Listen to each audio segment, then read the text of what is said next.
The team that will play against the Celtic Sharks on Friday afternoon is as follows. The starting 15 at number 1, Simpiwe Matanzima, Jan-Hendrik Wessels at 2, Sebastian Lombard at 3, Jacques Duplessis at 4, Janko Swanepoel at 5, Cameron Hanekom at 6, Reinhard Ludwig at 7, Nizam Kah, captain, at number 8, Zach Berger at 9, Monestein at 10, Wandisile Similane at 11, Chris Barron-Smith at 12, Lionel Mapu at 13, Sibongile Novuga at 14, Franco Notsie at 15, the Impact Squad at number 16, Jacques van Rooyen, Tian Langa at 17, 18, Robert Hunt, Pumzile Maqondwana at 19, V.S. Steenkamp at 20, Bernard van der Linde at 21, Cornel Hendricks at 22, Kabelo Mukwena at 23. Could I then open to the floor for questions? Thanks, Ashfaq. Thanks, Unga. Hi, good morning, Jake. Hope you're well. Good, Ashfaq. We've just seen on your social media feeds that Charlie Yules has now signed for the Bulls. Is he going to be involved in the URC game, seeing he's not involved in the CURRIE Cup game?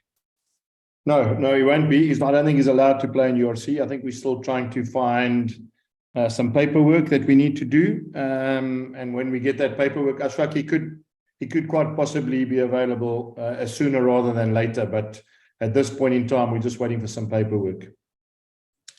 Okay, just one more name before the CURRIE Cup team there. Just the thinking behind getting him to the Bulls and what he can add.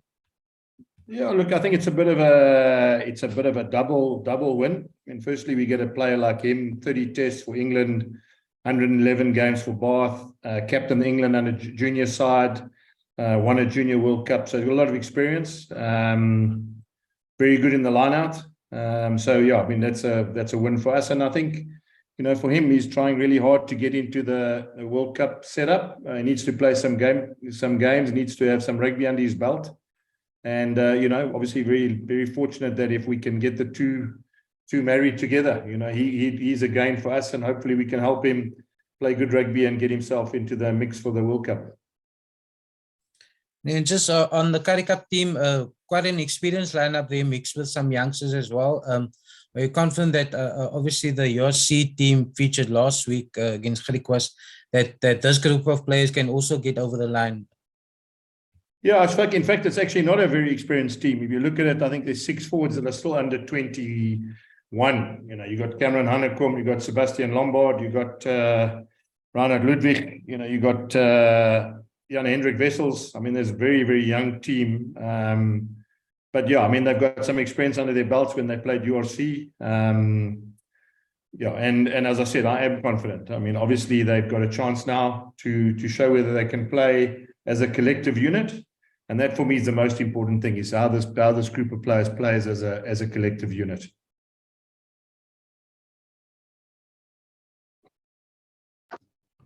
Thanks, Ashfaq. Jan?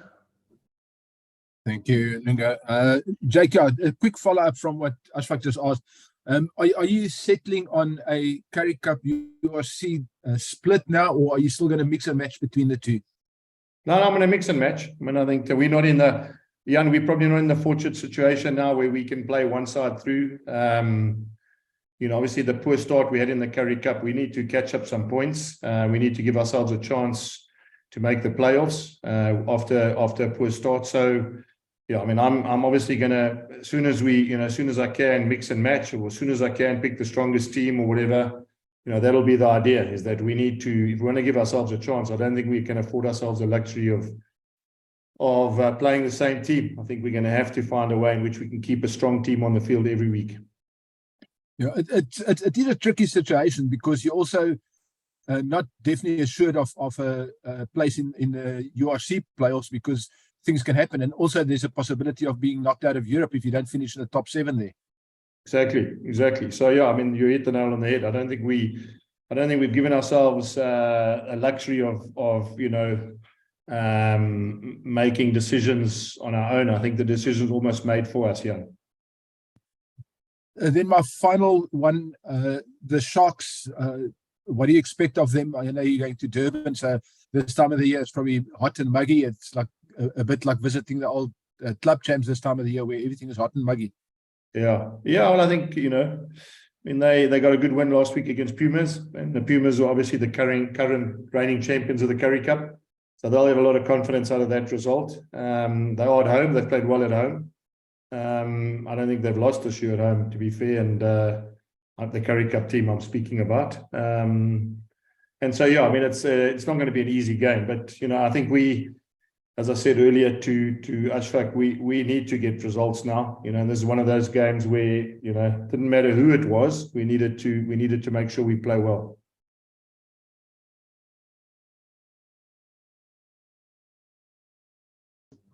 Thank you, Jan. Thank you. Kobus Klaas. Thanks, Lunga. Hallo Jake. Yes, hello, Kobus. Jake, hoe groot is die uitdaging om 2 spanne in 1 week af te rig? En wat is die logistiek vir jou die naweek? Gaan jy Vrydag Durban toe en dan terugkeer Pretoria toe of Johannesburg toe vir die URC wedstryd? Ja, I mean, kom ek stel dit so, dit is maar 'n uitdaging. Maar weer eens, ek het geweet dit gaan maar so wees. Ja, ek gaan môre Durban toe en dan vlieg ek dink die hele span vlieg Vrydag aan weer terug. Ons speel vroeg genoeg om almal terug by die huis te kry Vrydag aan. So ja, so ek net vandag klaar met die URC span. Môre is 'n kapteinsoefening, dan vlieg ek Durban toe en dan, soos ek sê, dan vlieg ek saam met die hele span terug aan Vrydag aand. Thanks, Jake. Thank you. Thanks, Kobus. Percival. Thank you so much, Lunga. Jake, goeiemôre. Jy het gedeeltelik my eerste vraag beantwoord oor die logistiek vir môre. Jy sê nou self is baie uitdagend. Gaan dit jou tipe bewegings wees vir die res van die seisoen? Het jy dit nou in die URC en die Currie? As die 2 spanne byvoorbeeld nou oor naweek. Dit moet so wees. I mean, dit ja. Dis wel dit moet so wees. So jy weet, ja, I mean, ons kan net doen wat ons moet doen en ek meen, ons moet nou net kyk en sien hoe ver ons in elke kompetisie gaan. Maar ja, op hierdie stadium kan ek, jy weet, waar ek kan betrokke wees met al 2 spanne. Volgende week speel ons al 2 op Ellis Park. Een speel die voorwedstryd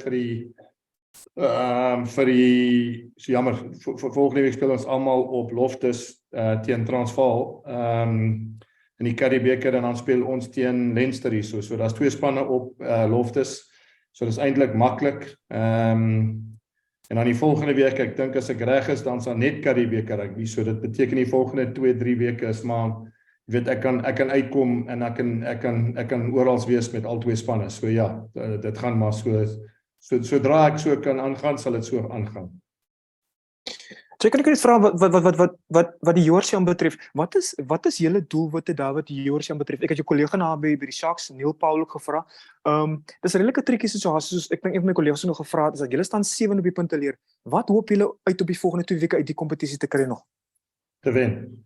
Ons moet al 2 games wen. Ons moet onsself, jy weet, op hierdie stadium as ons al 2 games wen, as ons in die uitspelwedstryde. So, men is maar soos dit is. Jy het jou eie destiny in jou eie hande. Ons moet al 2 wedstryde wen en dan kan, jy weet, dan is ons in die top, ek dink ons dan definitief in die top 7 ook. So, jy weet, ons hele benadering is om seker te maak, ons kry 2 wenne en dit begin hierdie Saterdag.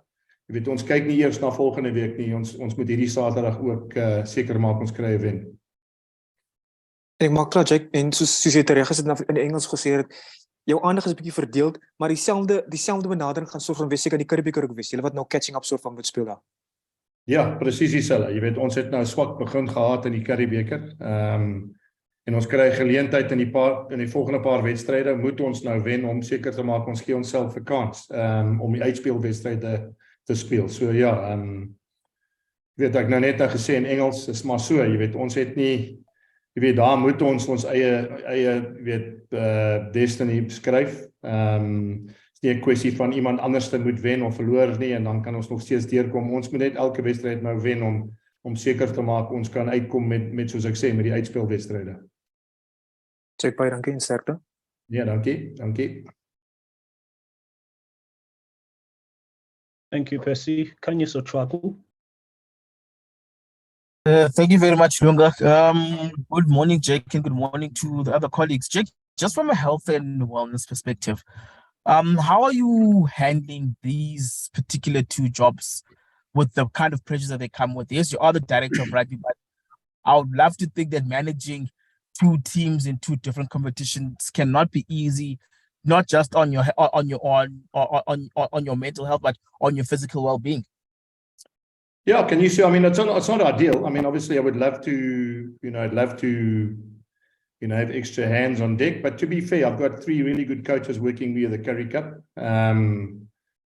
I mean, unlike, I suppose, if I use the example, the Stormers are using the same coaching staff throughout, So that's obviously, I suppose, is another way I could have done it, kept the same staff together. But after last year, we just felt that it was a lot to ask for coaches, the same coaches to do reviews, previews every week as well. So, as I said, so it's part of the job. I think the situation demands it now, and it's something we're going to have to look forward to, in terms of how we're going to package the Currie Cup, the coaches, the rotation, etc. As I've said to you many times, it's not an exact science, and we, I will fuss bait obviously this year and see how it goes, and hopefully we'll get it right, and then we'll reassess everything, reassess URC, Heineken Cup, Currie Cup, what works, what doesn't work, what kind of squad we should have, what kind of coaches we should have, how many coaches we should have in each group, all that sort of thing. Because obviously this year, having been sick, and I don't want to use that as an excuse, but I think that period of time, I had a plan, stuck to the plan, and maybe if I'd been around and seen and felt different things in the group, maybe I would have done it differently. But yeah, I mean, it is what it is now. Okay, one last one from me, Jake. Despite the results, as you pointed out, you also make the Western Province example. It also looks like you guys are a victim of the scheduling melee, if you can call it, at the moment. Can the kind of situation that you guys find yourselves in be sorted by, let's say, better scheduling of tournaments? Because as you rightly point out, there's the 3-in-1, and at some point there's one tournament that may have to take less precedence than the other, but also requiring all hands on deck. Yeah. I mean, it would be a sad day, because the day I sit here in front of you guys and say the Currie Cup's not important, I don't know if I could do that. And I mean, but again, maybe that's what's got to happen. Maybe you've got to play all these juniors in the Currie Cup and make it almost like a development competition, as I said, which would be really, really sad, considering how many people have, sweated blood, tears to win that Currie Cup. So that's, obviously we'll cross that bridge at the end of the season and work out where we are as a union, where we are in terms of the Currie Cup. But yeah, I mean, it is something that we're going to have to think about. So to play with 3 squads, to play in 3 very big competitions. You saw what happened this weekend. As soon as the big guns came out for everybody, it was almost, I mean, people, obviously this weekend, but 2 South African sides lost by 50 points, 50 and 40 points. And that just shows again that when the big guns come out with massive squads, massive budgets, we almost looked as though we were left behind. And that's something that we're going to have to look at. I can only speak for the Bulls. I mean, our squad is really inexperienced. Once you take the URC group away and you leave the Currie Cup and you still got to play in other competitions, we generally saw that we probably need a little bit more depth. In fact, a lot more depth in certain positions. The one thing, which is very, very positive, is that we've got a lot of our players coming back from injury now. And if you look at the other squads, a lot of them have lost players that are out at the back end of the competition. So, one's never sure which is the way to go, because, all things being equal, if we can make the playoffs of both competitions, we've got almost a fully strength squad now. I'm talking about from an injury point of view.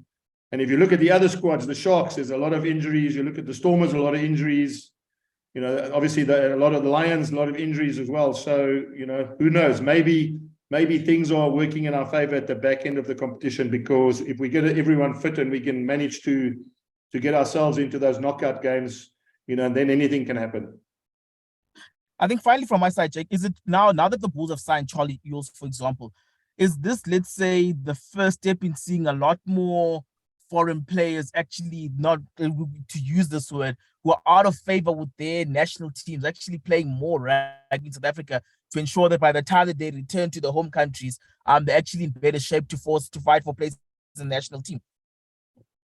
No, I don't think so, Kenny. So I think this is an extraordinary case. This is about a guy who's 27 years old, dying to get into the World Cup squad, has a relationship with us through people we know at Bath, and I think wants to play rugby, and we're just happy to have him here. I don't think this is the way forward. I can't see international players wanting to come and play here when they can earn the salaries they earn overseas. I don't think it would be fair the way we make up our squads to pick all these overseas-based players here. We already have restrictive numbers. We already have, transformation charters we got to put into place. I can't see that there's going to be an abundance of overseas players coming into our setup. As I said, I think this is a very unique situation, and obviously one that we'd obviously like to use in our favor. Okay, no, thank you very much. Thank you, Thanks, Kenny. Brendan, now. Jake, how's it morning? I had another question, but when you were talking, I was actually just wondering, I know you've probably touched on it before, but given what happened last week in the Champions Cup, how do we compete with those big four sides with their mega budgets? And I mean, Leinster, Toulouse, La Rochelle, I mean, they're on another level when it comes to the depth of their squads. Brendan, I've told you this many times, and I'm going to repeat myself, is we can only do that if we keep all the best players in South Africa. And the way we do that is we make sure that any player who plays abroad is not eligible to play for South Africa. So that's the only way. We want to save the domestic game, and we want to save the franchises in South Africa. And you want to compete in that level. Once you put your name down to play in the Heineken Cup, you have to beat La Rochelle away, you have to beat Saracens away, or you have to beat Toulouse away. You have to have the best players here. Now, I said it to a French journalist last week when I was in Toulouse. We had 3 teams in the top 16. And if you look at the rest of the players, if you look at players out of Leinster, Leicester, Sale, Ulster, there's probably another 3 teams there of quality players. You've got guys like Jasper Wiese, Dwayne Vermeulen, Jason Jenkins. The list goes on and on and on and on. That means that we probably could have 6 teams in the top 16. Now, once you put those 6 teams into 4 teams, then all of a sudden everything changes. Then you have the ability to actually compete against those best teams. The way it is now, when you've got 300 professional players playing abroad, and some of them the best players in our country, you just have to look at the makeup of the national team. That just proves that we need those guys back in South Africa, and there's no other way you can do it. People debate with me about money and all that. It can't be about money. It's got to be about the desire to be a Springbok and the desire to play international rugby. Because as I said, if you're wearing a provincial hat, you can't have a situation where all the best players are playing. We go and we play Dwayne Vermeulen, who's at Ulster. It's bizarre. He could have been playing for the Bulls, and so as I said, I think, Brendan, that's the way forward. I know it's some guys, you're not going to keep everybody, but if you get 50% of those guys back and you put them into the franchises, then all of a sudden the franchises get better, the Currie Cup teams get better, and it filters all the way down. And then you don't have a watered down Currie Cup. You don't have, a team in the URC that maybe would be okay. But the problem is you can't go the next step up. I genuinely think that if the influx of those players come in, make the 4 regions very strong, and they can compete in Heineken Cup, then it means that URC, they'll also be very strong, which means they should all try and make the Champions Cup. And then you go down one level, and then all the players who would have been playing now and would have an opportunity to play in the Currie Cup. So the Currie Cup would also have some sort of kudos and credence in South Africa. Jake, just following on, just back to the game. You say, as you say, it's a very inexperienced pack, a lot of youngsters in there. What do you want them to show you this weekend? It's a big challenge playing at Kings Park anyway. Yep. But yeah, I think the quicker those guys show that they can play at this level, I'm sure that's what you want to see. Well, that's the one thing, Brendan. And obviously, after the last performance against the Griffins, that's why you'll see that 2/3 of that group are not playing anymore. It's the desire to show whether they want to play provincial rugby or whether they want a career in rugby. So, the pressure's on them. They've got to show me whether or not whether they're cut out to play professional rugby under pressure in big games. And that's generally it. Doesn't matter how young you are or how old you are. I mean, I remember, and I always tell them, one of the best players I ever coached, Schalk Burger, was the best player in the world when he was 21 years old. So, there's no excuse for age. And if you're good enough, you've got to show whether you're good enough. And this is no different. Thanks, Jake. Thanks, Brendan. Percy with the final question. Sorry, Jake. This is the last question, and I'm going to ask a question in English. I should probably ask you this question as part of my review of South African teams in Europe at the moment. But let me just ask you this, though, in the meantime. Jake, in the past, as a coach and as players, when you guys used to play in Super Rugby, one of the complaints was about the travel. Are you, as a coach now, as a director of rugby of a union, are you guys happy with the travel now in Europe between two competitions, though, sir? Is it not taxing in a very busy year? Okay, first of all, I've said this many times. I'm sure you just have to look at the old things. I mean, I haven't been happy. You know that it's not, you can't travel. Firstly, we were going via Doha, and then secondly, we were flying economy class. Thirdly, we had to fly early in the week because we needed to go via to get to the place on time so that there would be no delay. Nothing has changed. I still feel like that. I still feel if you want to compete at the highest level and you want to play in a competition where you need every advantage or everything that helps with high performance. And as I said, but I read this week someone was saying it didn't matter how the other teams flew. He's probably right as well.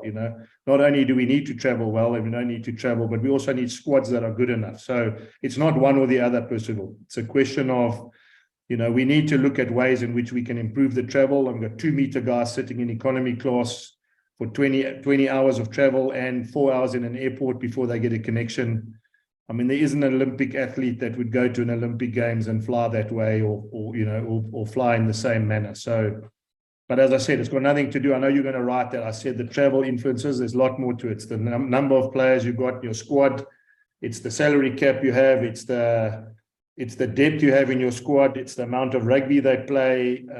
It's all those things. And that's why I said it's not a review for me. Those are discussions that are much higher than me. And all we can do is control the things that we have to control as a franchise. And as I said, I'm probably very fortunate that I've coached the Springboks and I've coached international rugby, and now I coach a franchise in South Africa, and so I can wear both caps because I've understand. I can understand that the national team comes first, and I understand every decision we make must be for the betterment of the Springboks, but it must never be at the detriment of the franchises, because at the end of the day, we're the goose that lays the golden egg, and you must never kill the goose that lays the golden egg, because then there's nothing. Thank you, Mr. White.